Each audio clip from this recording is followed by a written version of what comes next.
Hello again, it's Marilyn Hawes here with Unprecedented TV and for my show Heart and Soul, and you can find us on Unprecedented TV on YouTube. I'm also CEO of Freedom from Abuse, which is an organisation seeking to stop, prevent, be aware and identify grooming and child abuse, but also any abuse that's going on in society today. And it's actually increasing, not getting better. But for Heart and Soul, I invite anyone who's got an interesting job or a lived experience that they want to get out there because no one wants to listen to them. And so many people in society want to forget other people's reality. And I think by coming on for 50 minutes and giving it some oxygen, it allows people to think, you know what, I hadn't thought of it that way. Or I thought that job would be dreadful, but I'm really pleased I've learned something. And then for some of these topics, the dark and gritty ones, I want to kick the elephant out the room. But I don't want to do that today. I want to bring the elephant into the room because I have got the wonderful James Woodworth, who is consultant with the Thrive program, something I'm passionate about.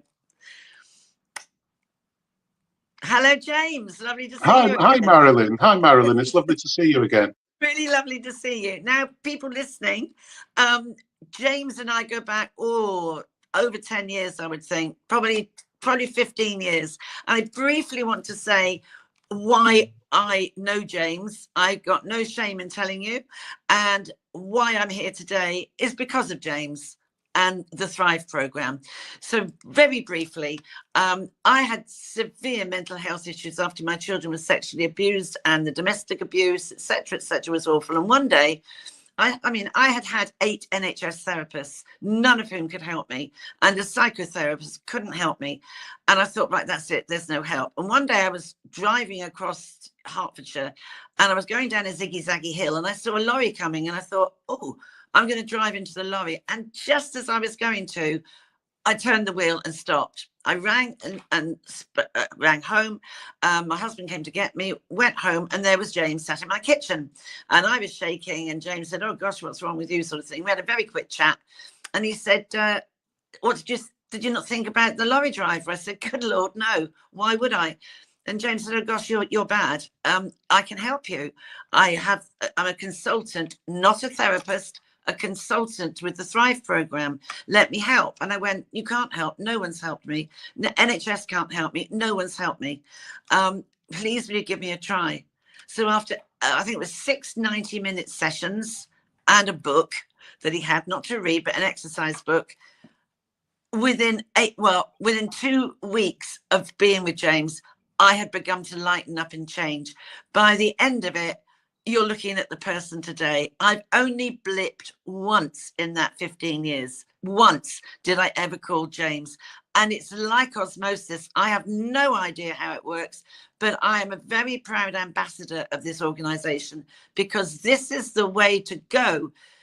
If you have any problems with phobias, addiction, mental health, I hand over to James, who's going to tell us all about what the Thrive program is. Why does it exist? And what is different, James, if you can start off with, why are you different from psychotherapy and counselling, both of which I had, which failed? Okay, well, thanks very much, Marilyn. So again, as you quite rightly said, I'm a coach. I'm a Thrive program coach. I'm not a psychotherapist or counsellor. So I've had no training in those particular interventions. But when I talk about being a coach, I'm really positioning myself as a coach educator. So I come from a background in education and learning. And what I see myself doing really is sort of enabling the people I work with so they learn how to create what it is they say they want. So it is very much an educative process. Comparing it to therapy can be a little bit difficult because it really depends what kind of psychotherapy we're talking about. So as you know, there are lots of different schools of psychotherapy. So we have to be mindful of that. But I think what's important to understand that as coaches, we don't pathologize the people we're working with, and we don't focus on symptoms either.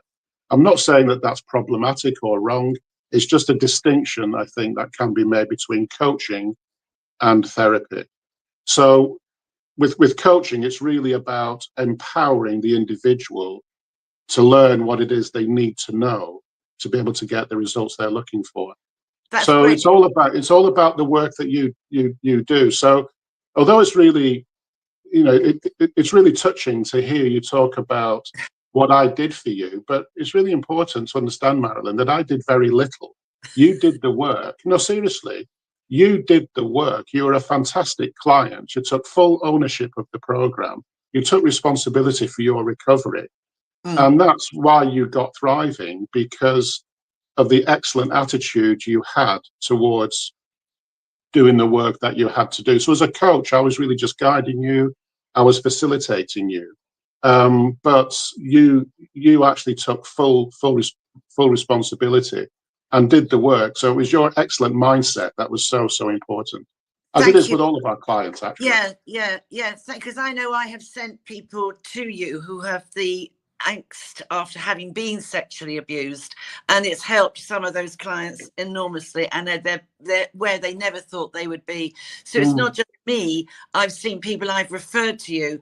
Now, let me just briefly say what impressed me was when we first spoke, you said to me, well, I know what's happened. I know you've got mental health issues. And I remember going to some guy in Harley Street, and he told me I had a shopping addiction, if you remember. And you said to me, that's utter rubbish. Explain what an addiction is and how you can think differently about it. Well, okay, so that's an interesting one, because it really depends on how you define addiction. So I suspect that most people would define addiction as a form of compulsive behavior over which they have no control. So when they feel the desire or the compulsion to engage in the behavior, they do so believing that there's nothing they can do to stop themselves from doing that, as if they've got no power or control over the desire or over the compulsion. So really what we encourage people to understand is that you have a lot more power than you give yourself credit for, and that actually, that desire isn't happening to you, that compulsion isn't happening to you. It's something that you're experiencing for sure. But if you actually understand that you have strategies, then we show people strategies and give them resources and work that they can do to act upon those desires. In other words, that's a belief. If you actually believe you have an addictive personality, if you believe there's nothing you can do to counteract or deal with the desire you feel, then you're going to act upon it and carry through with the behavior. Because I think you've given yourself permission. That's how I felt when this therapist in Harley Street, actually, so it's not just the NHS, it was a private one, said to me, well, you have an addictive personality and you actually have general anxiety disorder. And I went, oh, wow, I've got a reason for this now. So after meeting you, I realized that what I'd been doing was living to those labels. And what I loved when I spoke to you and first met you, you said to me, this is utter nonsense. What you believe is what you feel and do. What you feel and do is what you believe. And it's a circle. And when we had the first incident, you explained to me, and if you could explain to the listening people, you explained about your locus of control and what is it? And your internal. Yes. We all have a locus of control, which is a psychological concept where locus just means the center or the point of. So I think an easier way to understand it, if we replace the word locus with location, so think of it as location of control. So when it comes to your behavior, when we start to think about what compels us to behave the way that we do, where is that compulsion understood to be? Where does it originate? Does it originate in the external world, in which case we believe it's happening to us and that there's nothing much we can do about that because it's happening to us? Or does that compulsion originate within us? Because if it originates within us and we can take ownership of it, then we're far more likely to believe that we can do something about it. So everybody has a locus of control, but that locus of control will either be external or internal. So if you have an external locus of control, you believe that external forces which are out there in the environment are effectively driving your behavior. So my behavior, let's say, if I had an external locus of control, I might believe that my behavior is being influenced by the environment, being influenced by other people, being influenced by the past, being influenced by whatever. But these are also factors, if you like, which I have no control over. I have no control over what I experienced in the past. I've got no control necessarily over the environment or what other people are doing. And so if I believe that my behavior, let's say, or my beliefs or my feelings are being controlled by factors over which I have no control, then I will also come to the assumption that there's nothing I can do about my thoughts, feelings, or behavior. If you have an internal locus of control, you think completely differently. You don't necessarily believe that your life has been shaped by the past or by the environment or by other people. You actually believe that you're capable of shaping your destiny, that you can actually choose and decide how you want your life to develop. And so having an internal locus of control, which is a belief, doesn't exist, it's a belief, but having an internal locus of control and believing that you are actually sitting in the driving seat of your life, that you can actually decide how you're going to live your life is incredibly empowering.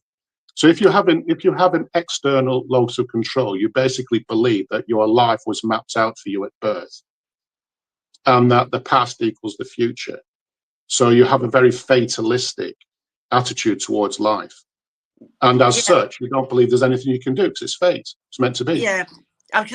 People with an internal locus don't believe that the past equals the future. They don't believe that their destiny was mapped out at birth. They believe that they're creating their experiences on a daily basis. And that they are in control. Whereas, you know, I had very low esteem, having gone through 19 years of domestic abuse. I had low esteem. I can remember feeling that. I was very much a people pleaser. I just thought, oh, everything will be better if I do what these people want me to do and all of that. And you don't have anything inside of you that builds you. So when you have that internal locus of control is when you are actually thriving, isn't it? That's really, we don't actually have that much control over what's going on in the world around us. We don't decide what our childhood is going to be like. No. We don't decide what's going on in the environment. So we actually have very little control over what's going on in the world around us. What we are able to control is how we choose to respond. And I think that's the key, how we choose to respond to the experiences that we're having. That's right. That's where your power lies, I would say.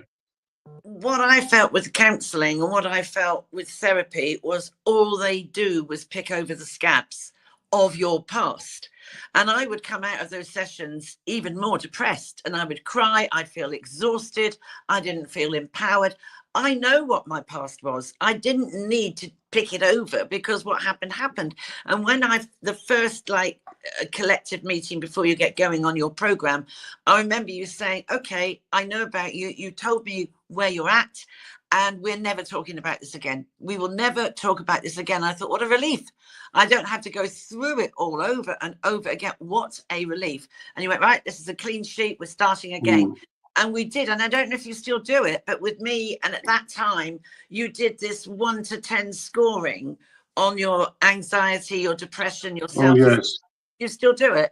No, what we have now, the program's moved on quite a bit since you did it, Marilyn. But what we have now is a really thorough self-assessment exercise, which our clients do just before they start working with us.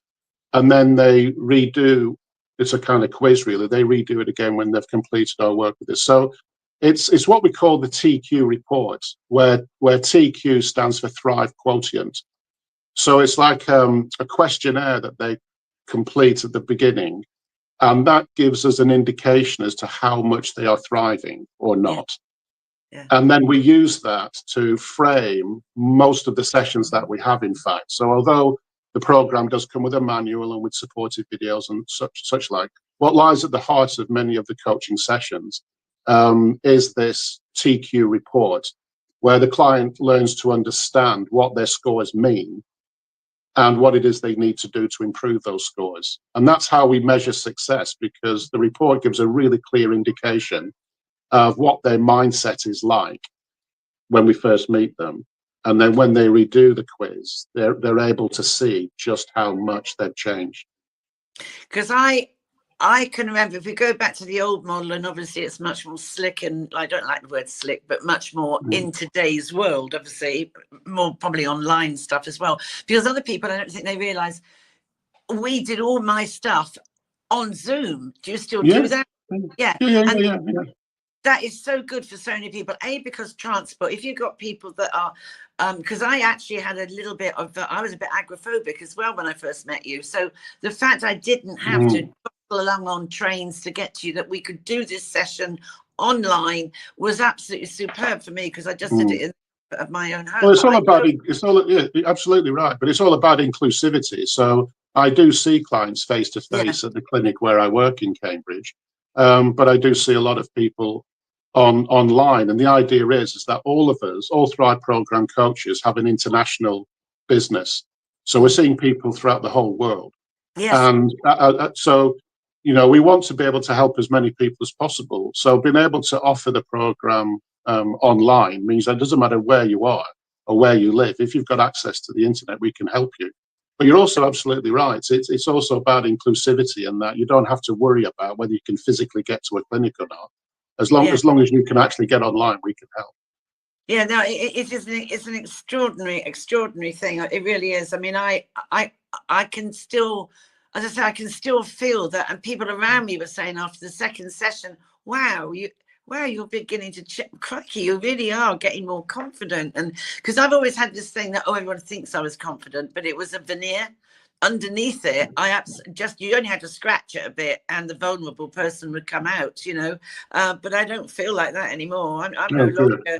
And I think there was only one time, and I can't remember, because I also had paranoia. And if you remember, and there was one time I particularly had it one bad day, and I said, this person's not, I don't know what it was, a collective thing of issues. And I remember you saying to me, well, you can't thrive every day. You will get when you are down, but not necessarily got a mental health issue again. You've got to be realistic that you might feel low sometimes. People do, And then I remember, really helpful, and I've used it ever since, when you said to me, okay, so this person has gone out, the car's not there, and you thought you were going to meet them, and now they're not there. Now you think you've gone down that spiral of, they don't like me, they're avoiding me, blah, blah, blah, blah, blah, blah.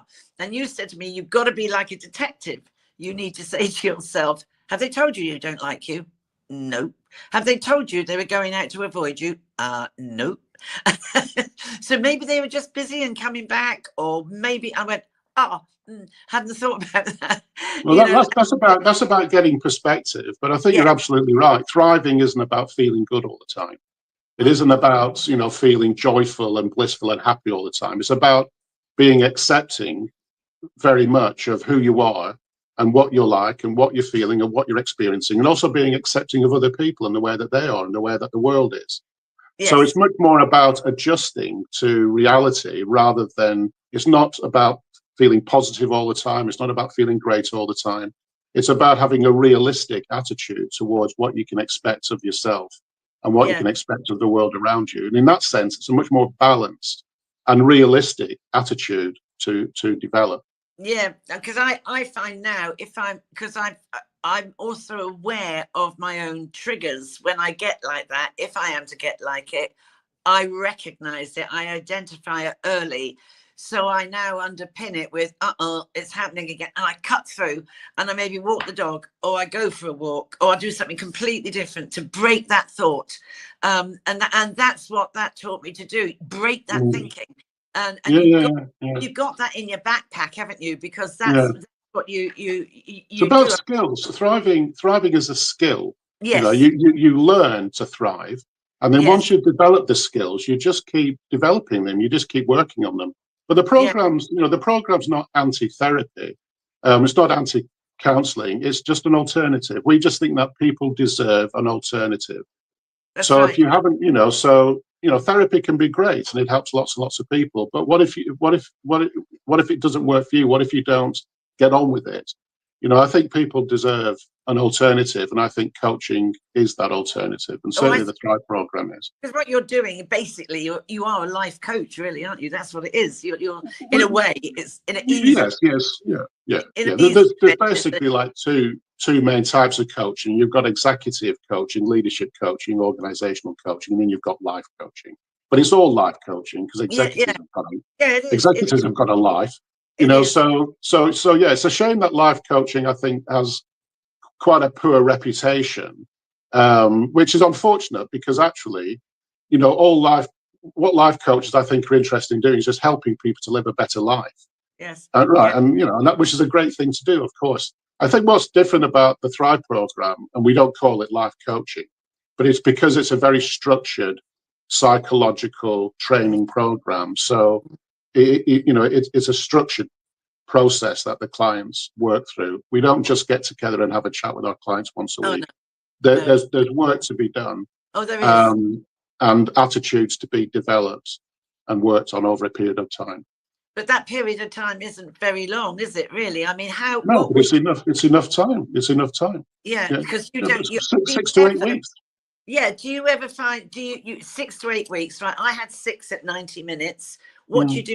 8 1 hours? Is it 8 1 hour sessions? Yeah, most of us see our clients once a week for 60 minutes a week. So our clients are only seeing us for 1 hour a week, but it's the work that the client does in between sessions which is critical. So that's why I was saying to you that actually it's what you did to get yourself thriving, because our clients don't see that much of us. It's what they do in between sessions. So right from the word go, our clients are encouraged to be autonomous, to be independent. So it's all about developing that strong sense of agency and actually believing that you are a self-determined individual who's more than capable of creating the life that you say you want. So one of the reasons why all coaching really is intended to be a short-term intervention. And the reason for that is because all coaches, I think it would be true to say, are very keen to empower the people they work with to believe that they are more than capable of helping themselves. Because the longer you see a coach, the more likely you are to end up depending upon them, which defeats the whole point, really. So everybody learns. Our coaches are learning to self-coach right from the word go. So you learn to self-coach. You learn to coach yourself. So the reason why you're still thriving now is because you've been coaching yourself using those same tools, those same strategies that you learned in the time that you had with me. That is really weird because I hadn't thought of it like that. And every time myself are talking to, I don't think of it as that. But of course, that is what it is because it's deeply ingrained. I've got it's deeply ingrained in your psychology now. That's the way your mind works now. Yeah, it is. And I've learned to speak to myself with different questions. You have that internal conversation with yourself, and I sort myself out because I know I've got that toolkit in my backpack. I mean, so what sort of issues are your clients looking to overcome? Well, it's a range of issues. I would say it's more or less low-grade mental health issues. We don't deal with severe mental health issues because we're not therapists, we're not counselors. But then again, we don't tend to attract those sorts of clients anyway. But we do have a strong code of ethics, so we're all well aware of what we can and what we cannot do for people. And we have boundaries, and we know the importance of referring clients on to more specialist practitioners if we're not able to help. But interestingly enough, most of the people that come to see us, we are able to help. So it'll be stress, anxiety, low mood, and such like. But like I say, the client doesn't want to see a therapist necessarily. They understand that therapy is an option, but they don't want that. So they've made the decision that they'd rather work with a coach. And we take them through the program. So although people can come to us with a wide range of issues, once they've started on the program, we don't tend to focus on those issues because we don't focus on symptoms or pathologizing the clients. We just want to get them thriving, because thriving people don't have symptoms. So what they'll find is once they actually start to work through the program, they'll start to realize that their symptoms will start to diminish.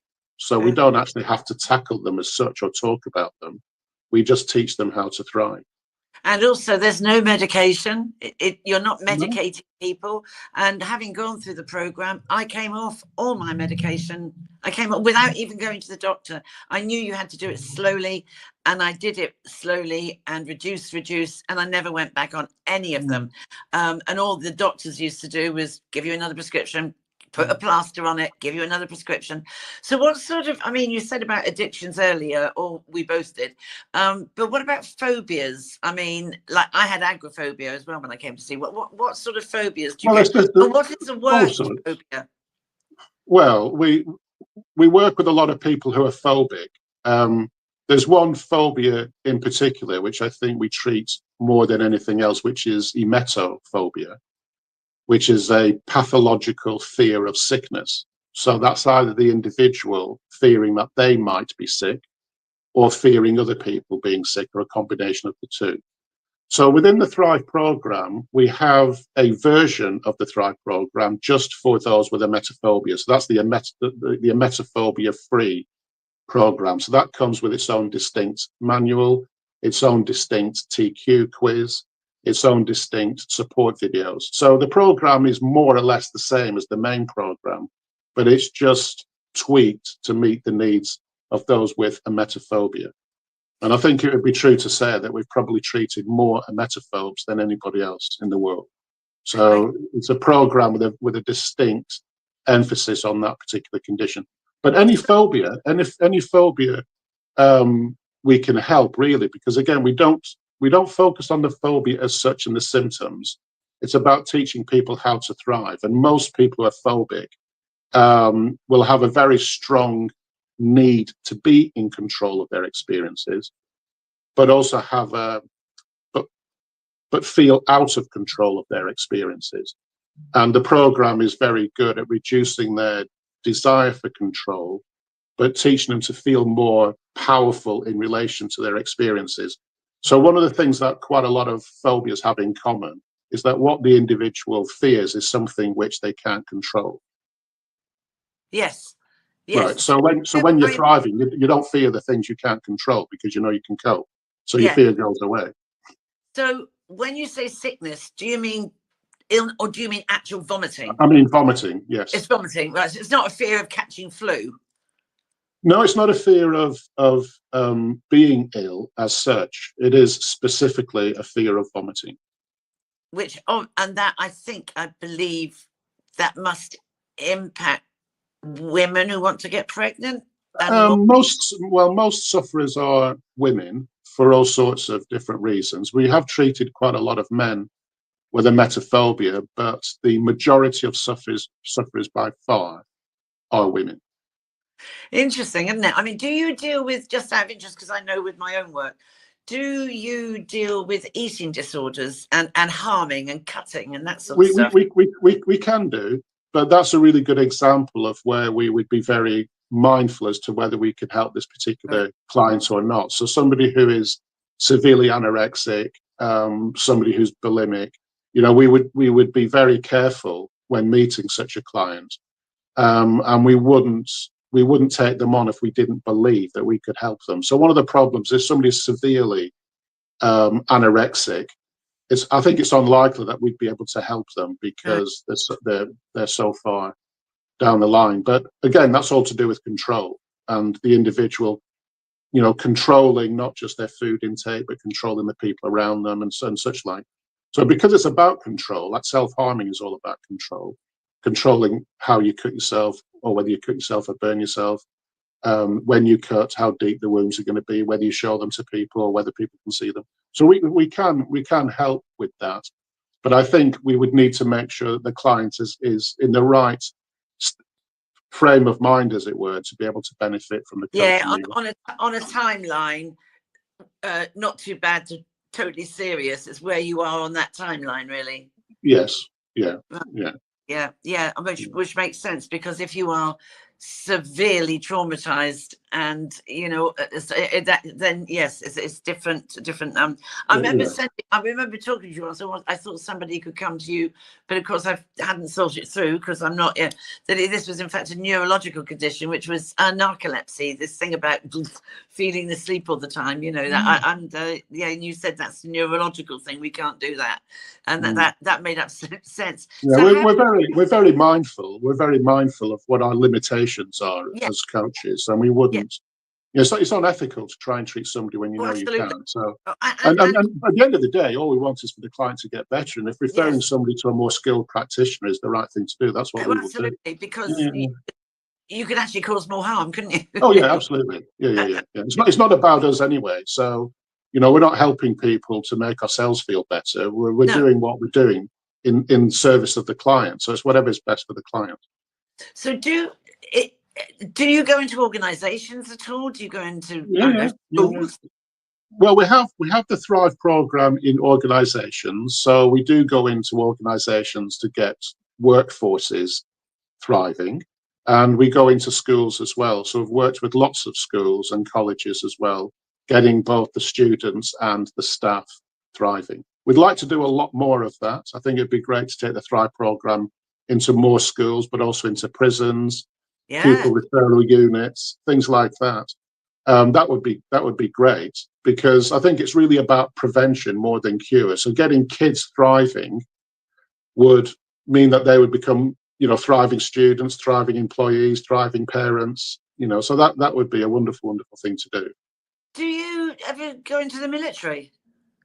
No, we have explored working with the police force in the past, working with those with PTSD. And it would be great working with the military as well for that reason, or ex-service people or ex-uniformed service people, whether they're firefighters, police officers who have suffered trauma. I think we could do some wonderful work with them. But we haven't got enough staff. We haven't got enough, it's one of those things where we have to be very, very careful in terms of what we can do. But all of those things are, a portfolio of work that we would like to do for certain.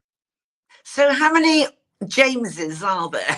Well, we've actually got 90 licensed Thrive program coaches at the moment, and a lot more are being trained as well. So that might sound like a lot, but when you think about the work that we would like to do, 90 practitioners is not very much at all, really. So, we are growing the business as quickly as we can, but we also need to be very careful about who we recruit to be a Thrive program coach. And interestingly enough, of those 90 Thrive program coaches, every one of them has been through the program. Oh wow! Every one of them is an ex-client of ours, who, having been through the program and seen the change that it's made to them, has made the decision that they want to be a Thrive program coach, helping people to learn what they learn. And I think that must be unique, to think that we've got an organization and a program where every single practitioner who's licensed to deliver that program has been through the program themselves. So everyone knows what it's like to be phobic or fearful or highly anxious, or to be a chronic worrier, or to be held back by perfectionism. They know because they've been there. So that strong sense of empathy and understanding, I think, is really important. Absolutely. And I think because I think with anything that requires passion and commitment is the fact that it's the same like why I do my charity, because I've been in a situation, my children were abused. You have that passion and you yearn for more knowledge about it. And I think, because otherwise recruiting the right person must be really difficult. It can be, but it's really important. It's really important that the coach is making the right decision as well, because it takes a year to train to be a Thrive program coach. You can get your license to practice after 6 months, and then you're under supervision and being mentored. So it's a huge commitment on their part to commit to the training, and then they have to build their own business, because we're all self-employed.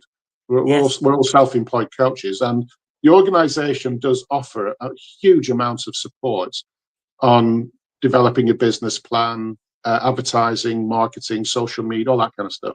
We do a huge, every Thrive program coach gets a huge amount of support. but they still have to go out there and get clients. Yeah, And yeah, so they have yeah. to be really, really dedicated to wanting to make this their livelihood. Well, it's the same thing with my work, because, Yeah, you know, I've got the training courses. I can train the people up, and it's like it would be like a freelance thing with mine, really. But, you know, it falls on rocks when people realize they have to make their own database. And yes. I said, I'm not going to feed you. You have to do it. And Mm. that's when it goes pear-shaped. It's tough. It's tough being a It is. self-employed coach, because there's a lot of us out there. I mean, Yeah, LinkedIn must have thousands of coaches. yeah, but not everybody's the Thrive, you see. The No, Thrive. so the Thrive program is unique. So there's only It's 90 unique. Thrive program coaches. So we have a program, we have a brand. So it's not just like hiring a life coach, you're hiring a Thrive program coach. So you know So, what you're getting, and what you're getting is a very specific experience. so what inspired Rob Kelly to create this? Well, Rob's been working in this area for many, many years now. And he trained to be a therapist and worked for about 25 years as a therapist. And it just so happened that he developed a reputation for helping emetophobes. So Oh, he's treated thousands and thousands of them. But over a period of time, he realized that there was a pattern beginning to emerge with these particular clients in terms of their language, their thinking styles, and so on, their belief systems. And so he started to do some research, because he realized that there was a pattern emerging. And then he realized that these ways of thinking had a name, that these belief systems had a name. So he was very excited when he discovered locus of control as a concept, because oh, he then realized that all of his clients had an external locus of control, and he'd never heard of that before. But when you realize that it was a belief system that people have, then you realize, gosh, all of my clients have an external locus of control. They're all massive perfectionists, you know, they're all black and white thinkers. They've all got poor coping skills. They've all got self-esteem issues, and they lack social confidence. So what he realized is that this pattern began to emerge. And then over a number of years, he developed what became the Thrive program as a program to address these issues. So over a period of about two to 3 years, he gradually jettisoned the therapy that he was doing, and then replaced it gradually with the Thrive program. So I first met Rob at that point when he was just starting the Thrive program. So this would be about 12, 13 years ago. yeah. And the program's been developing ever since. So the program is actually based on Rob Kelly's personal experience of Wow. working with thousands and thousands of people and listening to their stories and paying attention to their language and to their mindset. So it's not an academic program. It hasn't developed out of Rob academically studying psychology. It develops from Rob studying his clients and paying Yeah, attention to his clients. So yeah, it's based on his personal experience. yeah. And that's often the best way. I think that's the best way you can be completely. I know you used to be a lecturer, didn't you, at Cambridge Yeah, University? I'm actually knocking academia here, but I think it's so simple to understand the program. yeah, it is. But also the program is evidence-based. So like I was saying, It, Rob became fascinated by his clients' experiences, but wanted yeah, to know what was going on. So he did the research and he did the reading. yes, And if you buy the Thrive program manual, you'll realize that it is what we do is evidence-based, and there are references to dozens and dozens and dozens of peer-reviewed academic papers that support what it is we're doing. So it's really important to stress that it is an evidence-based program. We've yeah. found the evidence that actually kind of You're absolutely right. justifies, yeah. That it's not quacky. It's not sort of like, No, oh, there's plenty of science. There's plenty of really, there, really there good science. absolutely is. So Yeah. how many people do you think have been through it? So I thought it was 15 years ago. So what I would, if it must have been 13 years ago, just as you were starting then. Yeah, you were one of my first clients. I mean, literally thousands of people have been through the program. Wow. So if you say it's 6 to 8 weeks, and I did my day, would you, if somebody gets to 8 weeks, say, and they haven't made the grade, you don't take an exam, it's just that your scoring is hopefully improved. Would you take them on for another 2 or 3 weeks, or do you say this isn't working for you? No. We would keep working with them. So the idea of 6 to 8 weeks is an expectation, but it's not a rule. It's not a law. It's just a guideline, so that the client understands what's expected of them. So I think it's really important in coaching that when you first meet the client, that you discuss expectations, you know, the boundaries, how we're going to work together, making sure that they understand what coaching is and that this coaching approach is the right thing for them. So we're assessing the suitability of the client for the program, and we need to make sure that it's a good match. So that's the first thing. And right from the word go, the client understands that they are being encouraged to be self-determined and autonomous.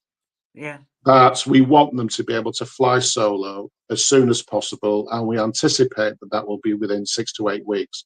So that's a suggestion, if you like. That's the expectation, and of course that settles into their mind, so they realize that this is what's going to happen. But of course we do say to clients that, you know, we won't complete our work together until we agree, because it's all negotiable, until we agree that you're ready to be able to start doing this on your own. That doesn't mean that you're going to be absolutely thriving, but you know enough to be able to take this forward. So again, it's negotiable. And when we get to the end of that, say, 8-week period, we don't just sign them off.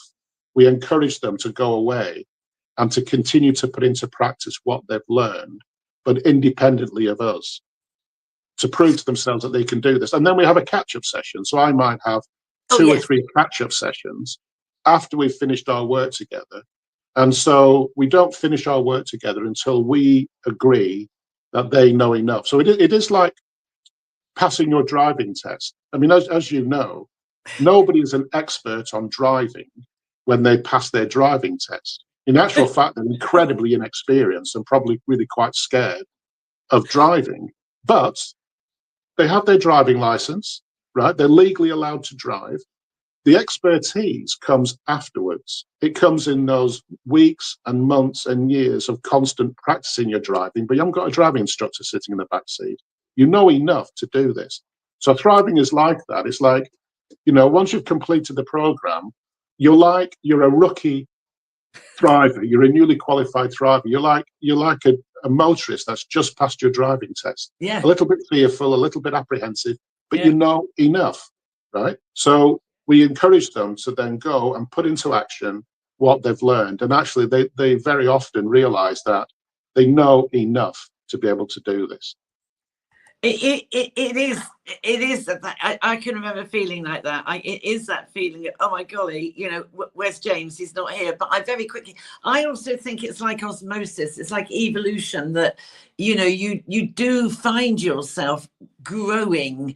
You do think, you know, I found myself like almost like I got this far and I actually thought, wow, I could still feel myself, if you like, blooming and still sort of very much what's the word I'm looking for? Yeah, blooming, I suppose, really, like flowering. I still can't. That's why it's called thriving. It's like you're thriving. It's like a plant. My light's gone out here. It's like a plant thriving. Yeah, it is. And I thought, wow, this is amazing. So, James, you have been amazing. You are amazing. Rob Kelly is amazing. So, how do people who watch this program and want to learn more, how can they find you? Well, I think the best thing to do is to log on and have a look at the Thrive program website. So that's www.thriveprogram.org. And by visiting the Thrive program website, you will find everything that you need to know about the program, including, you know, access to the 90 Thrive program coaches that I told you about, because there's a gallery of all of the Thrive program coaches who are in business looking to work for people. But yeah, and check out our success stories as well, because we have loads and loads and loads of video testimonials. We have the Thrive program YouTube channel, which is great. The Thrive program, a metaphobia free YouTube channel. We're on Spotify. So, you know, My just goodness. search the Thrive program and you will find testimonials and interviews with people whose lives have been changed by this program. Somewhere on there is mine, because I know I remember. Yes, yours is there somewhere. It's there somewhere, but my golly, how you've grown, and may it last and go from bigger to greater and even better. So James, I can't thank you enough. I thank you personally for, I know you say it was just, I don't feel it was me. I feel it was this, I never was aware that it was me, but all I do know is you and the Thrive program changed my life, and that is why I'm here today with no medication. I never needed it.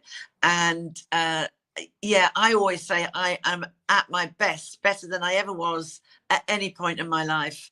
And that's all down to the Thrive program. You're thriving, Marilyn.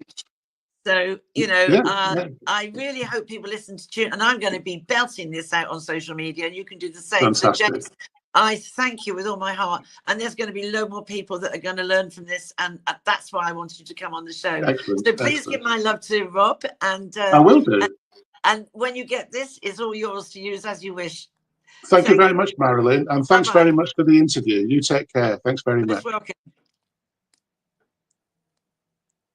Well, there we go. There was James Woodworth, and I didn't mind sharing with you my story either, because it's really important. Suffering with anxiety, depression, mental health, and that, so it is just so soul destroying. And you know, I think there's a huge difference between being a survivor, which is not the same thing as being a thriver. With a thriver, you're bouncing back. A survivor, you're just bouncing along the bottom. So please think about it if you're in that position. So I am going to sign off now as Marilyn Hawes with Heart and Soul, working with Unprecedented TV.